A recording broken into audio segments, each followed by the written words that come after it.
Hail and well met, everybody. Welcome to Geek, Thyself, a show by nerds, for nerds, who love geeking out over random facts and esoteric trivia. My name is Heather. I'm Russell. And we'll be your hosts for this journey through the wondrous land of information.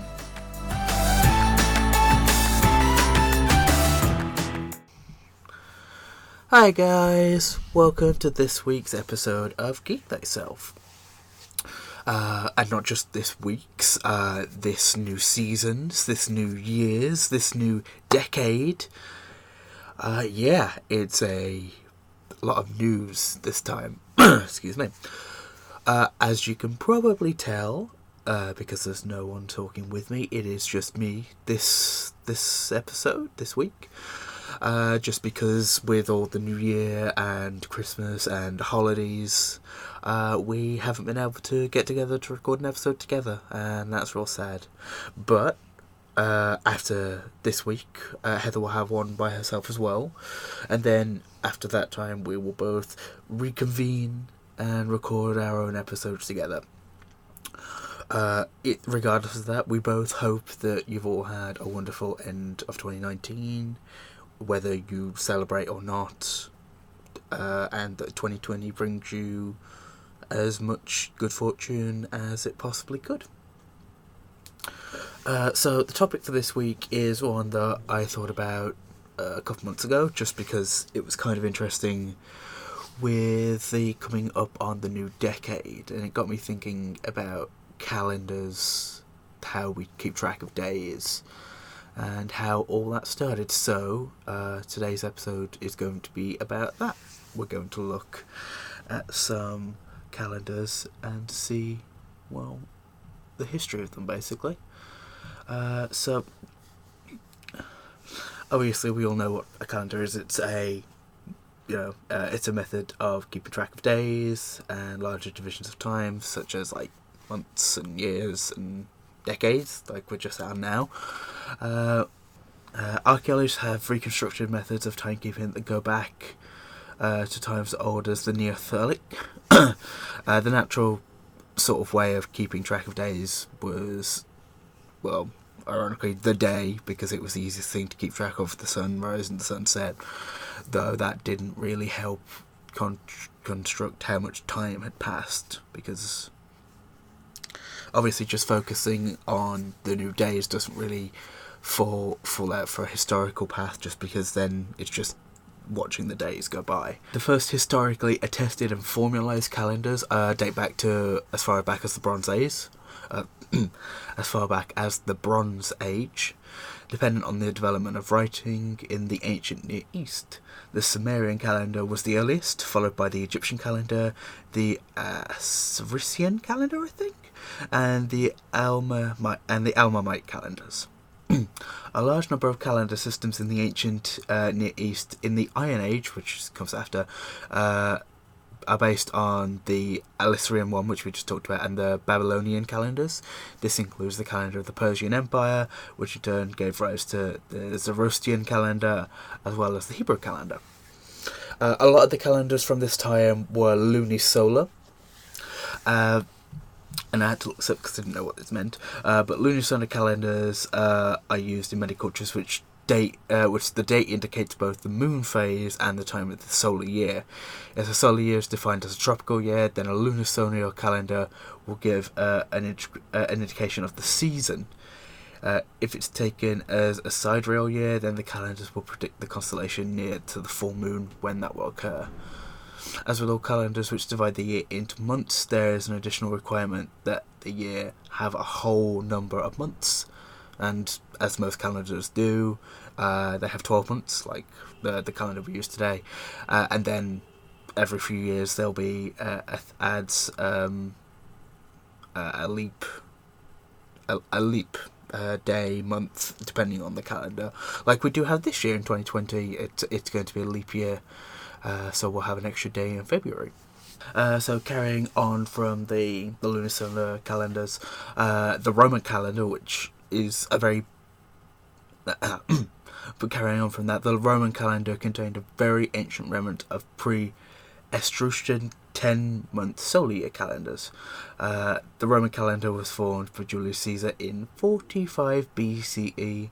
The Julian calendar was no longer dependent on the observation of the new moon, but simply followed an algorithm of introducing a leap day every 4 years. Like I just said, we have a leap year every 4 days. So that works out to correct the time difference, because a year is technically 365.25 days. So by having that extra day, we don't drift out of sort of our time zones that we have. In the 11th century in Persia, a calendar reform led by Kahim was introduced in 1079, where the length of the year was measured in 365.24219858156 days, like I just said, or rounded up, it's 365.25 days. Given the length of the year was changing in a six-decimal place over the person's lifetime, this is astoundingly accurate. For the comparison of the length of the year at the time of the ancient century, it was 365.242196 days, while today it's 365.242190 days. Okay. The Gregorian calendar was introduced as a refinement of the Julian calendar in 1582, and today is the worldwide used as the de facto calendar for secular purposes, like I said.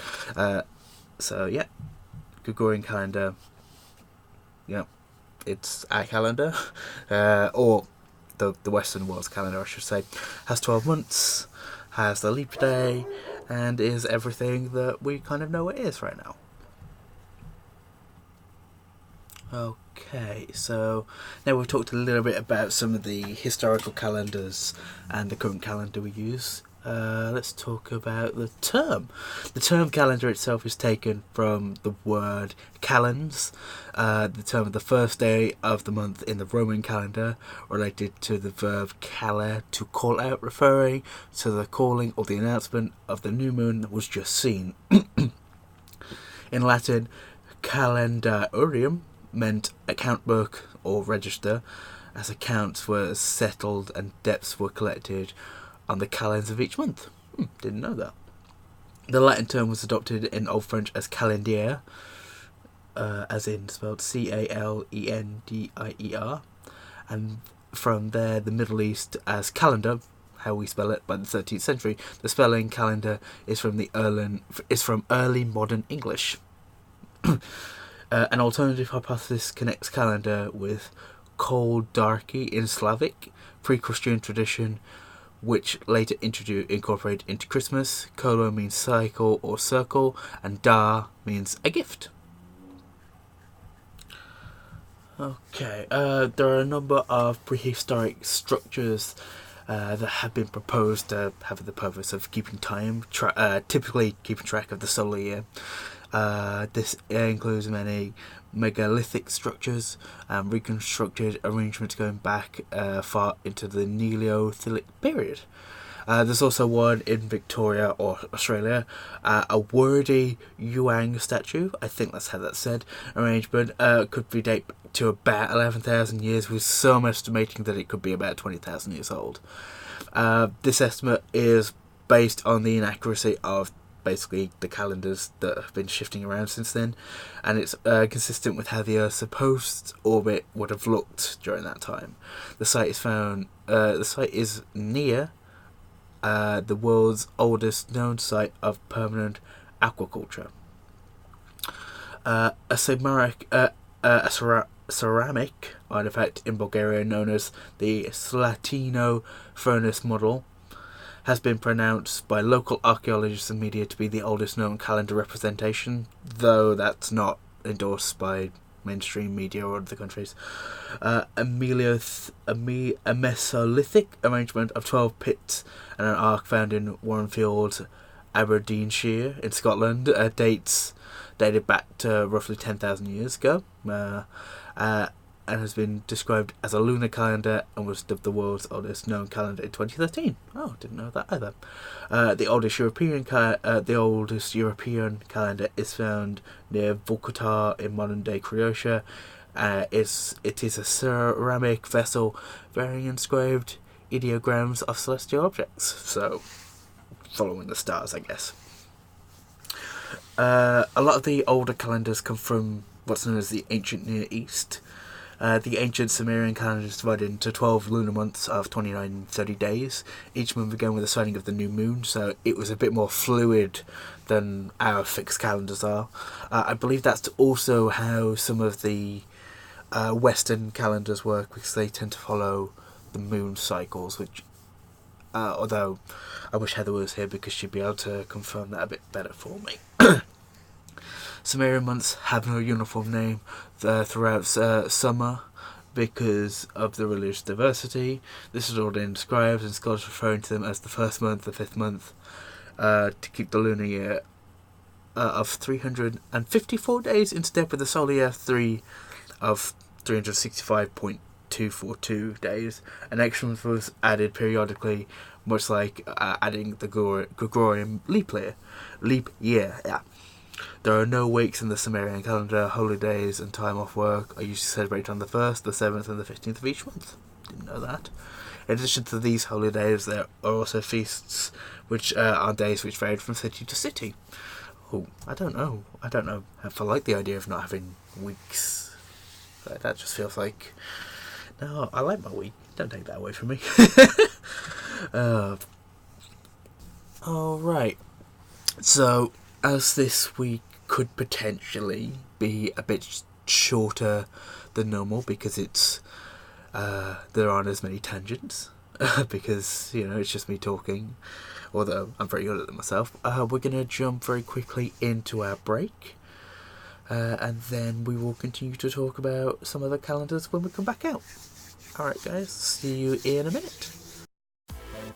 Okay guys, so welcome to the first mid-roll of 2020. I nearly did 2019. I'm still getting used to it.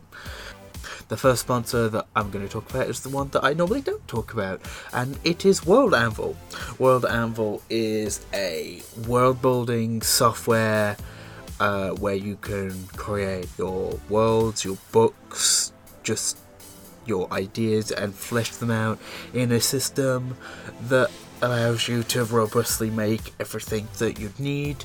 You can connect characters to other characters and connect how their relationships are with each other, which is great. They also have new features launching as often as they can. They update it so often. It's the most robust campaign management software out there, according to Logan, one of the directors of Nerdsmith, and he knows because he checked them all. And once he found World Anvil, he decided he didn't need to look anymore because it's that amazing. It's totally free to use for the basic software, which gives you as many options as you could need. But there is a paid subscription version which unlocks even more options for you and your world if that appeals to you. We highly recommend that you check them out at worldanvil.com. They're amazing people and they do amazing work. Who also do amazing work are the lovely folks over at Die Hard Dice. Die Hard Dice create beautiful, stunning metal and polymer dice. They do all of their colour testing in-house for their new dice, along with their standard dice and their two-way colourway dice with the Spellbinder series, which they're still doing. They have great accessories like their scroll of rolling, which I'm going to keep talking about. It can hold 2 sets of dice and is just a portable dice tray, and I don't know why no one thought about it before. It's amazing. Die Hard Dice are amazing. They've been very kind to us. And what kind of network would we be for geeky gaming if we didn't use the best dice that we could find? If you go to their site at dieharddice.com, you can have a look around, and if you find anything you like, you can use the code Geek Thyself for 15% off your first order. First or next order. That's 15%. So yeah, if you want to roll with the best, all you need to do is go to Castle Die Hard Dice, and you don't need to go anywhere else. And with all of that, we will now go back and jump into the second half of the episode. Alright, thanks guys. Okay.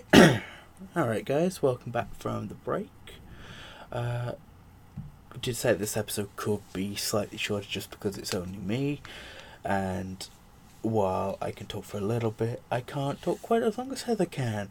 So, what we are planning on doing for the second half of the episode is we're going to look at some other calendars which are no longer in use, about where they came from, and we're also going to do a little bit of looking into the Chinese calendar, just because I think it's fascinating. So, and because I know Heather was going to talk about it when she was here, but I can talk about it very slightly, with a little bit of help. So, some of the older calendars that aren't really used anymore are there's the Babylonian and Persian calendars. They are the earliest evidence of Iranian calendar traditions in the second from the second millennium, predating the appearance of the Iranian prophet Zoroaster. The first fully preserved calendar is that of the Achaemenids. I think that's how you say that. Achaemenids. Throughout recorded history, Persians have been keen on the idea of the importance of having a calendar, and they were among the first cultures to use a solar calendar and have long favoured a solar over lunar and lunisolar calendars. The sun has always been a symbol of in Iranian culture and is closely related to the folklore regarding Cyrus the Great. Okay, so it would make sense that they like to use the sun. In the old Persian calendar, their inscriptions and tablets indicate the early Iranians used a 360-day calendar based on the solar observation directly and modified for their beliefs. Days were not named. The months had 2 or 3 divisions depending on the phase of the moon. 12 months of 30 days were named for festivals or activities of the pastoral year. A 13th month was added every 6 years to keep the calendar synchronized with the seasons. Okay.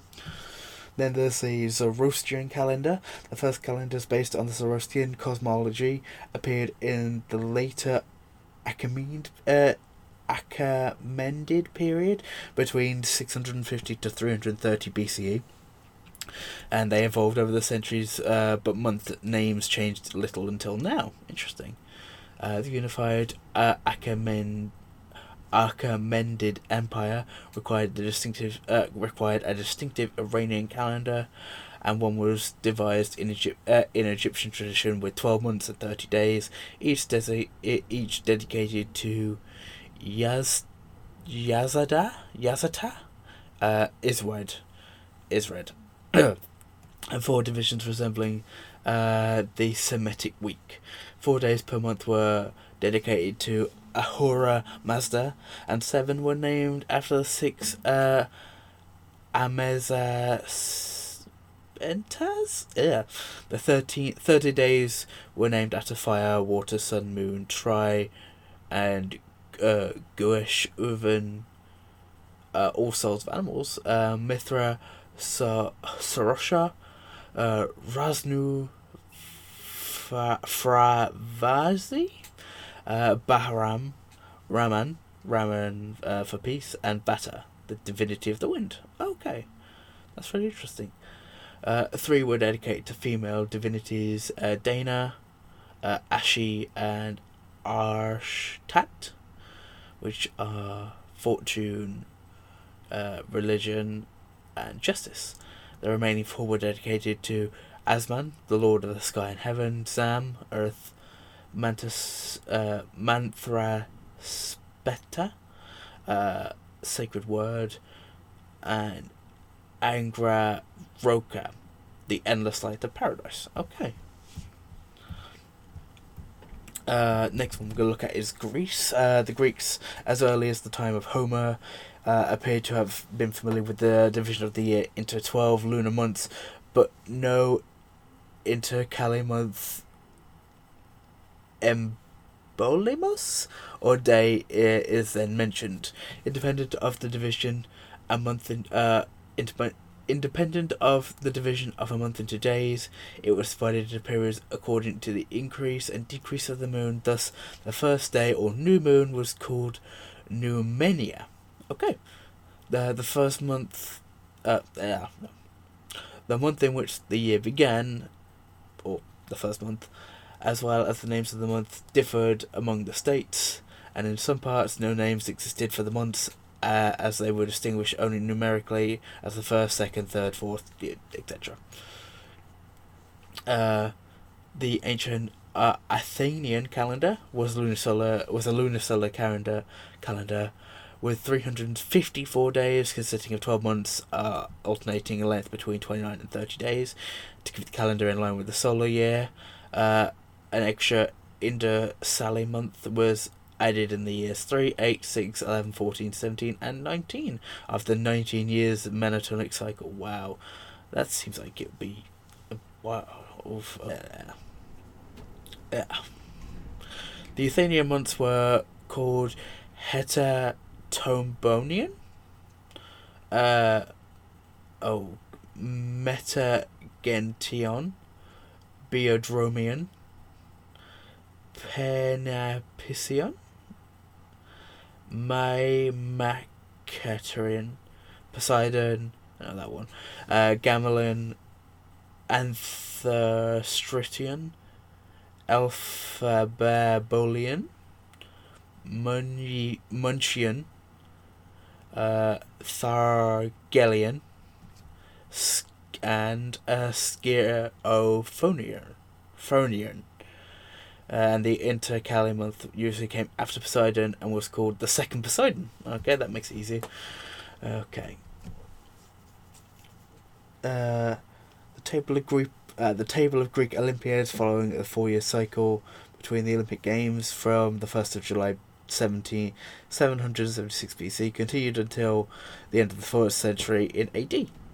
The Babylonian area of Nabasana, beginning on the 26th of February 747 BC, was used by the Greeks of Alexandria, was later known in the Middle Ages as the work of Ptolemy. Okay, that was a mouthful. Yeah. Hellenistic period, or the Roman calendar. The Greek calendar was greatly diversified by the Hellenistic period. The separate traditions in every Greek state of primary importance. Of primary importance to the reconstruction of the regional Greek calendars is the calendar of Delphi, because of the numbers documented found. They're recording of the manuception of slaves, many of which are dated both in the Delpharian and regional calendar. Okay, that's interesting. Alright,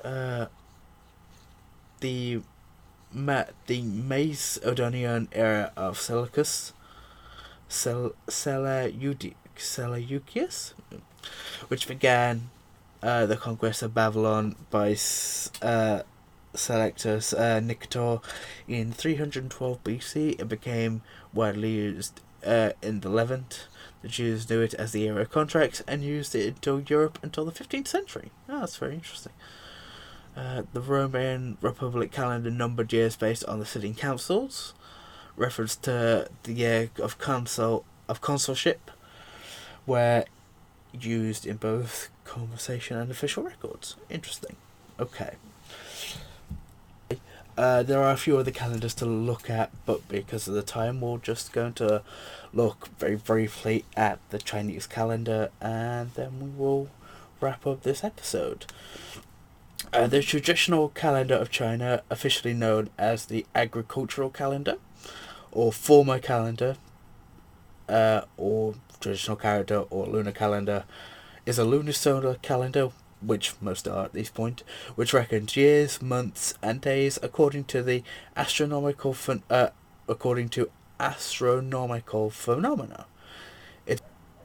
Although modern day China uses the Gregorian calendar like most people do, the traditional Chinese calendar is still used and governs holidays such as the Lantern Festival in both China and overseas Chinese communities. It also gives the traditional Chinese nomenclature of dates within the year, which people use for selecting auspicious days for weddings, funerals, moving, or starting business. Okay, that's very interesting. Like Chinese characters, variants of this calendar are used in different parts of the Chinese cultural sphere, such as Korea, Vietnam, and Ryukyu, and the Ryukyu Islands, adopted the calendar and evolved into their own calendars. The main difference from the traditional Chinese calendar and the use of the different meridians, which leads to some astronomical events and calendar events based on them falling on different days because they're in different parts of the world. That makes sense. Excuse me. The traditional Japanese calendar also derives from the Chinese calendar based on the Japanese meridian, but its official use in Japan was abolished in 1873 as part of their reforms after the Meiji Restoration. Calendars in Mongolia and Tibet have absorbed elements of the traditional, apparently I struggle to say traditional, Chinese calendar, but are not direct descendants of it. Days begin and end at midnight, and months begin on the day of the new moon. Years begin on the second or third new moon after the winter solstice. Solar terms govern the beginning of each month. Written versions of ancient China included stems and branches of the year and the names of each month, including leap months as needed. Interesting. Characters indicated whether a month was long, 30 days, or short, 29 days. Stem branches of the 1st, 11th, and 21st days, and the date, stem branch, and the time of the solar terms. Okay, so the traditional Chinese calendar was developed between 771 and 476 BC during the spring and autumn period of the Eastern Zhou dynasty. Before the Zhou dynasty, solar calendars were used. Interesting. One version of the solar calendar is the 5 elements calendar, which derives from Wu Xing. A 365-day calendar was divided into 5 phases of 73 days. Each phase corresponded to a day 1 Wu Xing element. A phase began with a government element day, followed by 6 12-week days. Okay. Each phase consisted of 2 3-week months, making each year 10 months long. Okay, fair do. Years began on Jiaz Day and a 72-day wood phase, followed by Bingzi Day, which is a 72-day fire phase, Wuzi, which is a 72 phase of earth, and Gengzi, which is a 72-day of metal, and a Resni Day followed by a water phase. Okay, that's interesting. Other days were tracked using the yellow rhythm map. Okay. Right. Okay, so then they moved on to lunisolar calendars after a couple other iterations of that calendar, with the last one being the third version of the balanced calendar. A year was 365.25 days, and a month was 29.5 days. After every 16th month, a half month was intercalculated. Interesting. I'm going to cut that bit out. Yeah. So yeah, then they moved on to lunisolar calendars, and the first one of those was the Zhao calendar, introduced under the Zhao dynasty. This calendar set the beginning of the year at a day of the new moon before the winter solstice. Solstice? Why can't I say that? Solstice. Yeah. There are also several other competing lunisolar calendars were also introduced, especially by the states fighting Zhao control under the Warring States period. The state of Lu issued its own Lu calendar. Jin issued the Zhao calendar in AD 102, with the beginning on the day of the new moon nearest the March equinox. Okay. Then the modern calendars. Let's skip to that. Although the Chinese calendar lost its place as the country's official calendar at the beginning of the 20th century, its use has continued. The Republic of China adopted the Universal UTC plus 8 in 1928, but changed to a single time zone. Some calendars followed the last calendar of the Qing dynasty, published in 1908. Excuse me. This caused confusion about the date on the of the 1978 Mid-Autumn Festival, and those areas that switched to the UTC+8 base calendar. Countries which adopted the calendar but calculate their own time could vary from the time in China. Okay. Last sort of bit is the elements of the years, obviously day, month, date, year, and then there's the zodiac, which we'll talk very, very briefly about because it's kind of interesting. The Chinese zodiac is a classification scheme that assigns an animal and its reputed attributes to each year in a repeating 12-year cycle.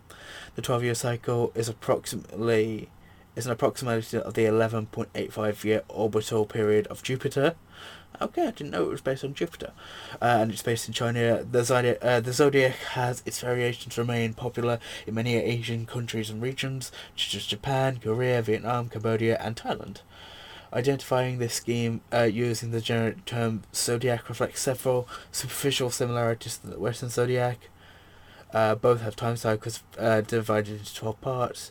Each label at least the majority of those parts with names of animals, and each is widely associated with the culture of ascribing a person's personality or events in his or her life to a supposed influence of the cycle.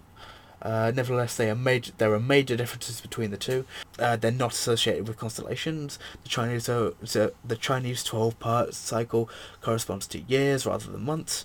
The Chinese zodiac is represented by 12 animals, whereas some of the signs in the Western zodiac are not animals, despite the implication of the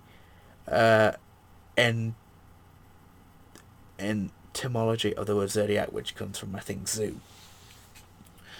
So there are 12 different animals that all come from it, including the rat, the ox, the tiger, the rabbit, the dragon, the snake, the horse, the goat or the sheep, the monkey, the rooster, the dog, and the pig.